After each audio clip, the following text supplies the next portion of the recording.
गोटाए सौभाग्यर दिन आम grid club प्रत्येक जगार वृक्षरोपण करुच्ची किंतु आम गाँव हरिहरपुर संजय प्रधान तांकर कन्यार वार्षिक उत्सव से आमको 8टी गछ प्रदान करथिले।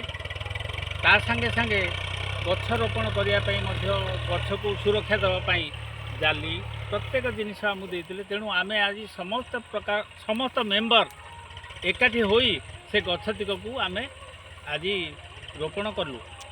किंतु गोटे जिनस आज देखा गले सबू जिनस आम भोजी भात विभिन्न प्रकार करुचे से कहीं गछ आमको 8टी देले किंतु ये गछ ही आमर जीवन आम ताठू अम्लजान पाचे आमर जीवन रक्षा होची।